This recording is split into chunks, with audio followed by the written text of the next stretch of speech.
Pemirsa, sidang gugatan pra-peradilan Deddy Siprianto tersangkut dugaan korupsi di PMI Palembang. Badan lagi bagoler juru agenda pemeriksaan saksi dari termohon Kejari Palembang. Juru keterangannya, saksi beber ke kronologi penyidikan hingga penetapan tersangka PMI Palembang.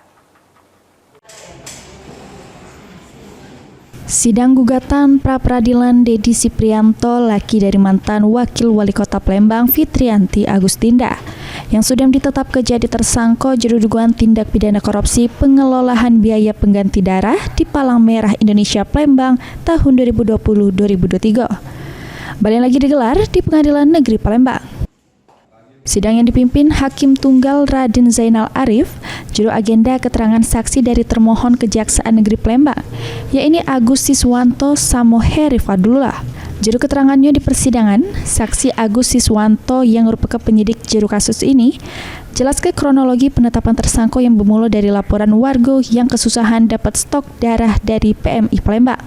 Sehingga Kejari Palembang langsung melakukan penyelidikan dengan nyari sejumlah alat bukti sama pemeriksaan saksi-saksi yang terlibat di Palang Merah Indonesia Palembang.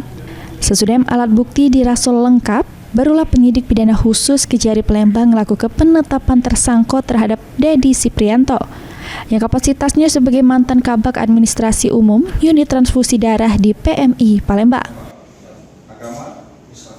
Pemeriksaan terhadap ahli yang berkonten terhadap penanganan ini, sehingga akhirnya dengan melalui serangkaian penyidikan dan tim penyidik juga melakukan laporan ekspos, di mana pada hasil perkara ekspos itu kami menemukan bahwa ada keterlibatan peran aktif saudara Deddy.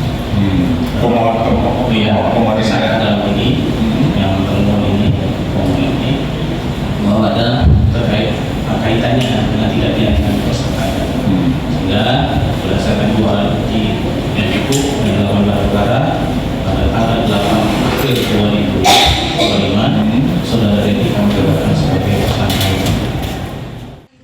Herwahyudi, PAL TV.